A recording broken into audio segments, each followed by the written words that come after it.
Kemudian di sini Bapak menyebutkan, saya nggak tahu kok Bapak melakukan uji konsekuensi terhadap nilai kerja nyata. Padahal yang diminta di sini laporan kuliah kerja nyata. Emang sama ya Pak ya? Iya Ibu, di situ kita memberikan adalah transkrip nilai gitu ya. Karena memang dokumen terkait dengan laporan kuliah kerja nyata itu memang tidak ada gitu. Atau mungkin dalam bahasa KIP-nya belum didokumentasikan. Jadi dokumen itu memang tidak ada. Nah, maka kemudian kami dengan etikat baik gitu ya, mencoba kemudian mencari-cari gitu ya, menelusuri di teman-teman fakultas itu berusaha semaksimal mungkin menelusuri ya setiap info, setiap kemudian tahrak dan seterusnya itu, maka kemudian adalah data nilai dari Pak Jokowi bersama juga dengan nilai-nilai mahasiswa yang KKN yang ada pada saat itu. Termasuk juga kayak pemohon memintalah transkrip nilai. Nah, transkrip nilai itu juga tidak ada gitu. Tapi yang ada itu adalah daftar nilai Pak Jokowi gitu ya, yang final itu yang kemudian kami tampilkan di sana. Jadi kami paham ya, pemohon ini kan tidak tahu nih kira-kira ya zaman itu tuh kebutuhan dokumennya apa. Nah, sehingga kemudian kami kalau itu ada dokumennya, kami sampaikan dan kami uji konsekuensinya. Jadi itu Ibu. Ya, jadi begini Pak, Bapak ketika melakukan uji konsekuensi kan kami minta harus berdasarkan informasi yang sedang disengketakan kan. Maka Bapak harus mengacu ke sini Pak. Misalnya, nih, laporan kuliah kerja nyata. Terlepas dari Pak Jokowi-nya ada atau enggak, kita nggak ngurus. Oke. Itu nanti di pembuktian. Ada nggak sih sebenarnya gitu. Tapi Bapak harus melakukan uji konsekuensi. Apakah laporan kuliah kerja nyata itu sebenarnya terbuka atau tertutup? Itu dulu Pak. Apakah dikecualikan? Kalau dikecualikan, maka Bapak harus lakukan uji konsekuensi. Mengacu kemana? Dasar hukumnya apa? Begitu. Kemudian laporan tugas akhir. Jadi jangan di sini dimintanya laporan kuliah kerja nyata, Bapak bikin di sini yang diuji nilainya, padahal yang diminta laporannya. Kan jadi nggak sinkron nih Pak. Ya kan? Maka majelis nanti akan membuat pertimbangan berdasarkan hasil uji konsekuensi. Maka harus mengacu ke sini. Jadi Bapak semuanya harus mengacu ke semua informasi yang diminta ini. Ya, jadi kalau yang diminta laporan jangan Bapak uji nilai. Kita tahu kalau nilai dikecualikan itu kita tahu. Jadi yang diminta laporan. Apakah laporan, lagi-lagi mindsetnya Bapak harus berpikir bahwa untuk semua, bukan hanya untuk Pak Jokowi. Nanti baru kita buktikan, masih ada nggak sih tersimpan laporan yang atas nama Pak Jokowi. Tapi secara global, untuk laporan kuliah kerja nyata, menurut UGM itu terbuka atau dikecualikan. Itu dulu Pak. Kalau Bapak menyatakan itu dikecualikan, Bapak lakukan uji konsekuensinya. Kalau nggak usah Bapak lakukan. Jadi kalau di sini yang kayak seperti Bapak bilang ini terbuka, itu nggak perlu Bapak uji sebenarnya, karena terbuka kan. Yang tadi di sini ada dikatakan laporan tugas akhir tidak dikecualikan. Berarti Bapak nggak perlu lakukan uji konsekuensi. Uji konsekuensi itu hanya untuk informasi yang menurut UGM adalah masuk kategori rahasia. Itu yang harus Bapak uji konsekuensi. Begitu. Ya, sejauh mana itu harus ditutup kepada publik begitu. Jadi dan lagi itu berlaku semua ya, bukan hanya atas nama Pak Jokowi, tapi untuk semua. Kemudian SOP yang diminta ini mungkin waktu itu nggak ada menurut Bapak. Tapi di era sekarang ada nggak? Kalau ada itu terbuka atau dikecualikan? Gitu loh. Kalau nggak ada ya Bapak nggak perlu lakukan uji konsekuensi karena memang nggak ada, tidak pernah ada di UGM begitu. Begitu ya Pak ya? Baik. Gimana? Silakan. Ketua Majelis ya. Nanti untuk SOP itu kita tidak akan perlu masukkan karena memang saat itu tidak ada SOP, hanya ada buku petunjuk. Betul. Itu buku petunjuk kami sampaikan karena bentuk itikat baik kami. Oke. Di situ kurang lebih mirip-mirip dengan apa yang dimintakan oleh dari pemohon. Adalah SOP di situ ya? Iya. Iya. Nah itu terbuka atau tertutup Pak? Terbuka. Terbuka ya? Berarti nggak perlu Betul, diuji Mas. kan? Baik. Ya. Nah nanti dicek ulang lagi ya Pak ya? Ini harus disesuaikan karena ini hasil uji konsekuensinya nggak sesuai sama sekali nih. Ya? Izin Ketua Majelis. Iya. Mohon penegasan, yang kami uji konsekuensikan itu dokumen yang dimintakan oleh pemohon secara rigid dengan atas nama Bapak Joko Widodo atau secara global.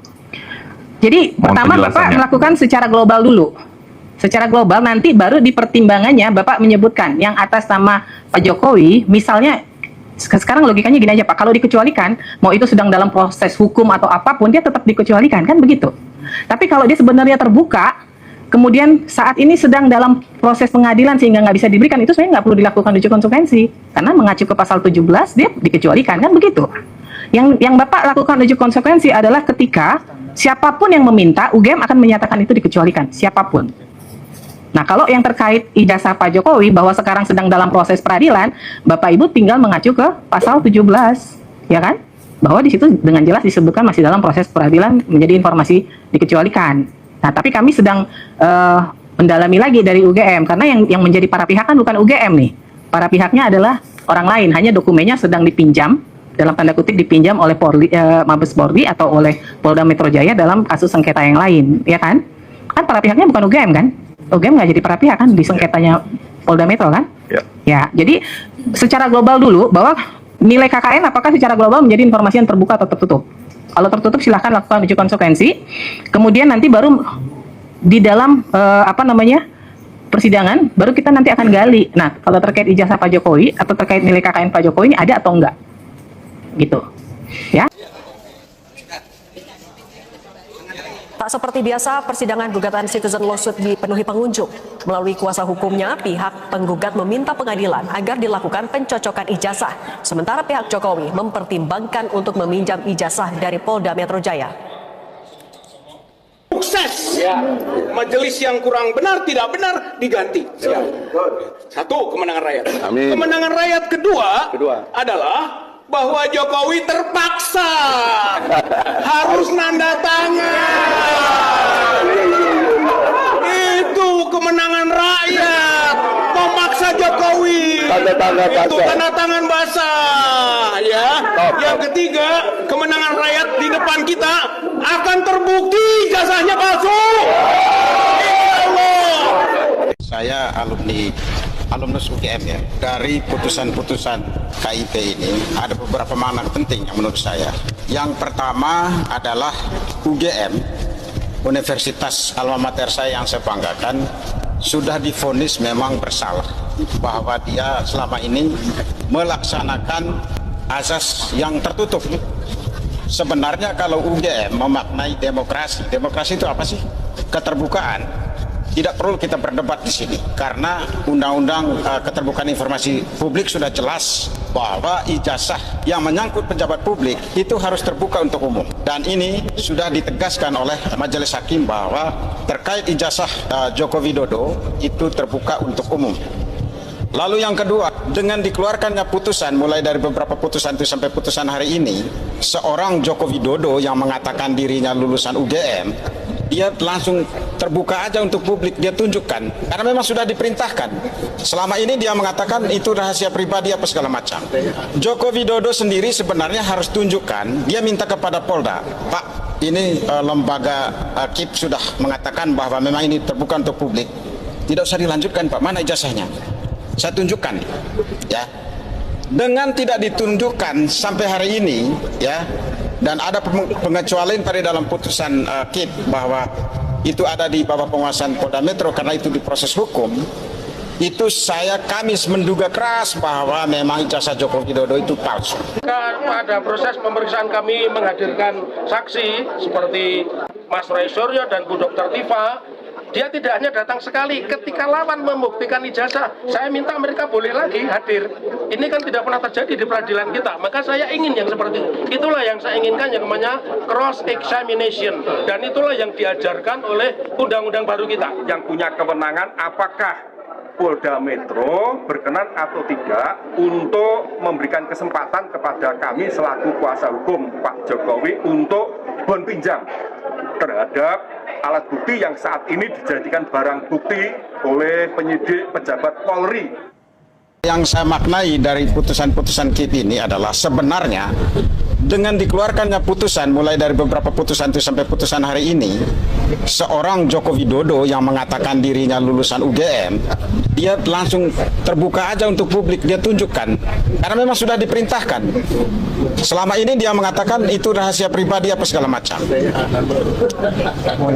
Joko Widodo sendiri sebenarnya harus tunjukkan, dia minta kepada Polda, Pak, ini lembaga KIP sudah mengatakan bahwa memang ini terbuka untuk publik, tidak usah dilanjutkan Pak, mana ijazahnya, saya tunjukkan, ya.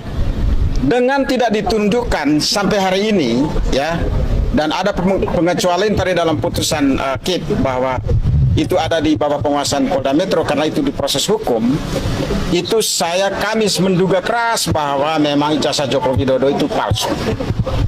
Ya. Dia tidak punya ijazah asli. Kami menduga keras.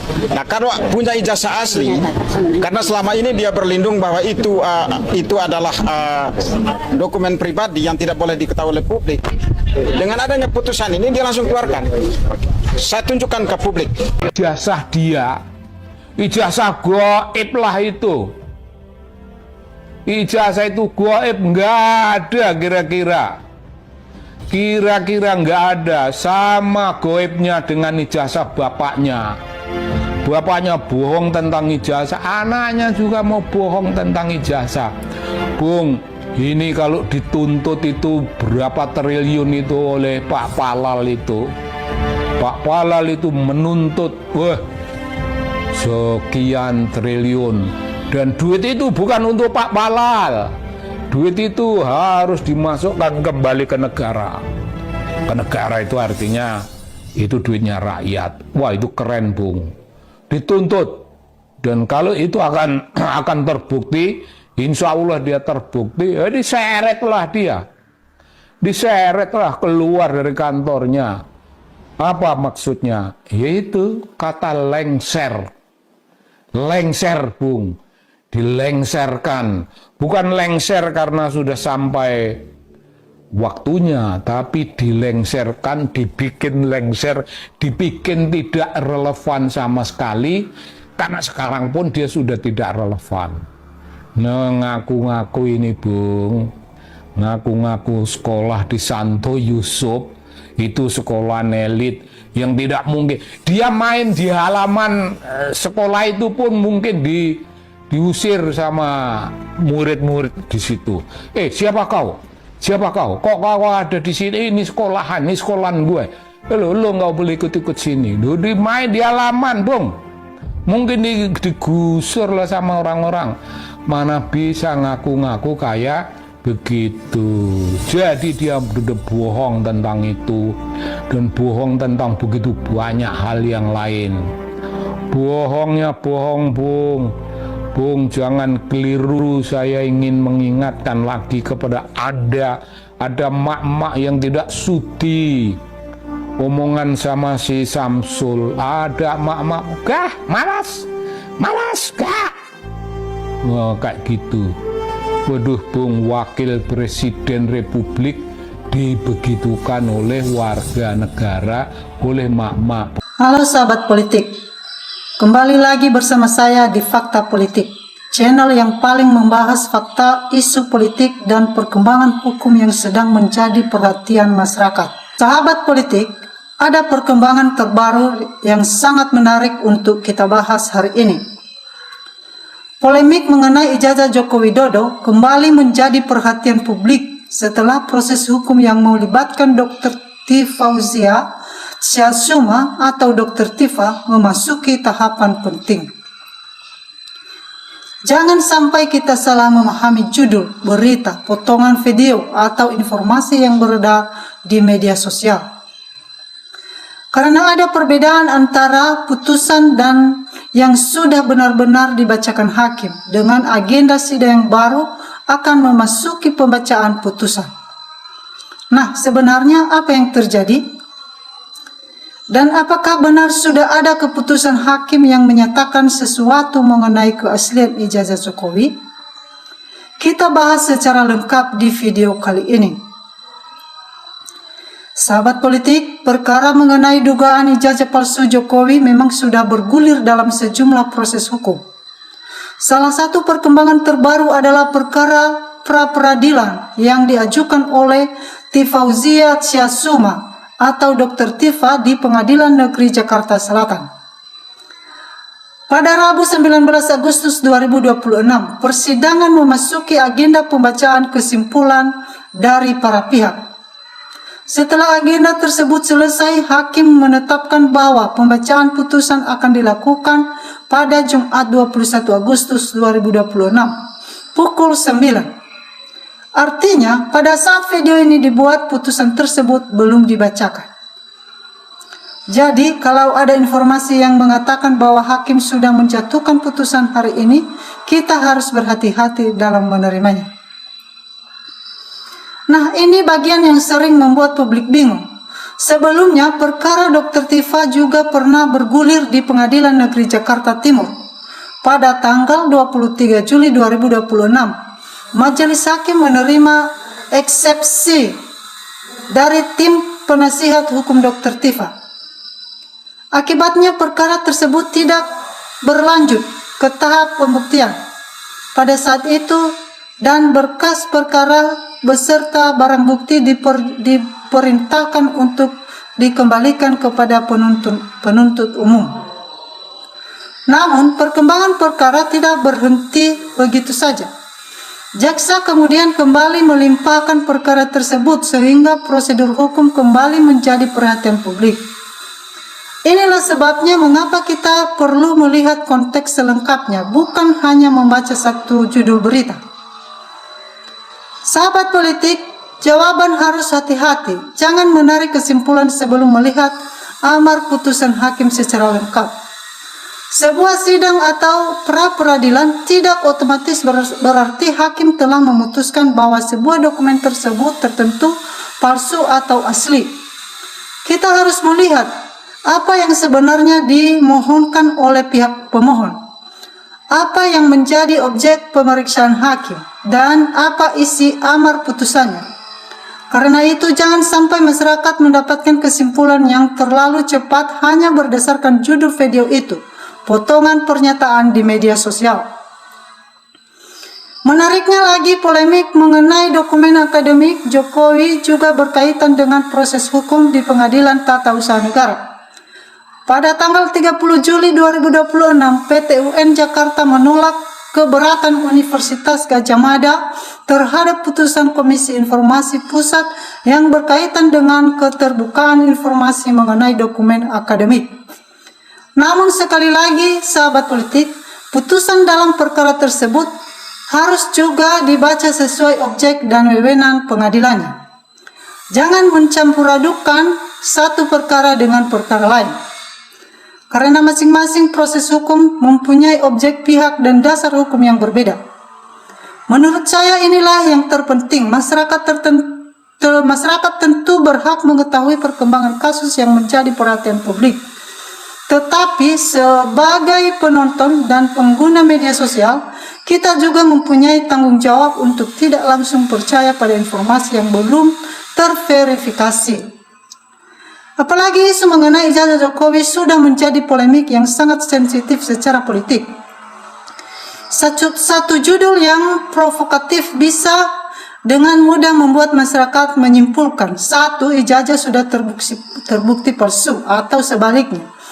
2. Ijazah sudah terbukti asli atau sebaliknya. Padahal bisa saja isi putusan sebenarnya tidak mengatakan hal tersebut.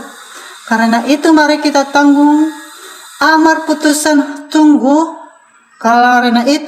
mari kita tunggu amar putusan hakim dan baca konteks hukumnya secara utuh. Jadi sahabat politik, kesimpulannya, pertama, perkara peradilan Dr. Tifa di PN Jakarta Selatan belum memasuki tahap pembacaan putusan pada tanggal 20 Agustus 2026. Kedua hakim telah menetapkan pembacaan putusan pada Jumat 21 Agustus 2026 pukul 9 WIB. Ketiga perkara sebelumnya di PN Jakarta Timur memang sempat dihentikan pada tahap tertentu setelah eksepsi terdakwa diterima, tetapi proses hukum kemudian kembali berkembang. Dan yang paling penting, jangan menyimpulkan keaslian atau kepalsuan ijazah hanya berdasarkan judul berita atau potongan video. Kita tunggu fakta dan keputusan hukumnya. Nah sahabat politik, bagaimana menurut Anda? Apakah Anda akan ikut menunggu putusan hakim pasal 2 pada tanggal 27 Agustus atau Anda memiliki pandangan lain mengenai polemik ijazah Jokowi ini? Silakan tuliskan pendapat Anda di kolom komentar. Tetapi ingat, berbeda pendapat boleh, berbeda pilihan politik juga boleh, namun jangan sampai berbeda fakta. Saya menyaksikan Fakta Politik. Jangan lupa like, subscribe, dan nyalakan lonceng notifikasi agar Anda tidak ketinggalan informasi politik dan perkembangan hukum terbaru. Baiklah teman-teman semua, mari kita bacakan komentar-komentar teman-teman kita netizen yang tak kalah menarik mengenai cuplikan video ini. Yang pertama, Pak Modin memberikan komentar, kebenaran tetap harus ditegakkan. Semoga yang berbohong batil biar hancur. Teman kita Ida Baen memberikan komentar, Jokowi harus dimiskinkan, harta hasil korupsi harus dirampas. Teman kita Iman Safi memberikan komentar, syukurlah, alhamdulillah, baru kali ini rakyat melihat penegak hukum jujur dan adil. Cepat tangkap Jokowi dan cepat dikerangkeng daripada melarikan diri. Teman kita Afandi Napsin memberikan komentar, Jokowi harus dimiskinkan agar bayar hutang negara 20 triliun. Jujurlah, 20.000 triliun, jujurlah para pejabat terkait KPU yang berpihak ke Jokowi, buang ke Papua. Teman kita Pak Modin memberikan komentar, Jokowi harus dihukum, tak ada orang yang kebal hukum di negeri ini. Teman kita Onora memberikan komentar, semua pejabat publik termasuk mantan presiden, ijazahnya boleh diketahui oleh rakyat. Teman kita Elmaniati memberikan komentar, ya Allah tunjukkan yang benar, itu benar, yang salah itu salah, semoga kebenaran di pihak yang benar. Teman kita Tanah Hair memberikan komentar, licik sekali. Teman kita Wito memberikan komentar, maju terus Bu Tifa, jangan takut demi kebenaran. Teman kita Cairunuding memberikan komentar, lanjutkan ke sejelas-jelasnya dan usut tuntas yang melakukan pembohongan.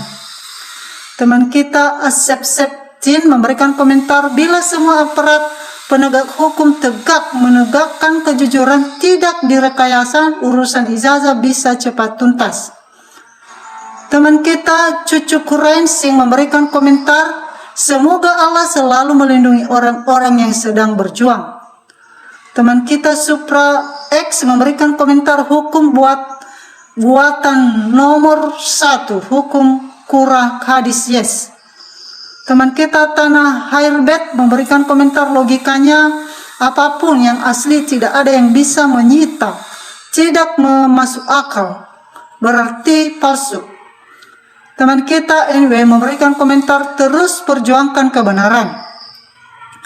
Teman kita Subbiki memberikan komentar, ya Allah bantu rakyat Indonesia, tunjukkan kekuasaanmu yang zolim, katakan zolim. Teman kita Resi Abdurrahim memberikan komentar, semoga Allah menampakkan mana yang benar dan mana yang salah. Teman kita Revios Dim memberikan komentar, seorang pembohong dibela oleh penjilat, diaminkan para munafik.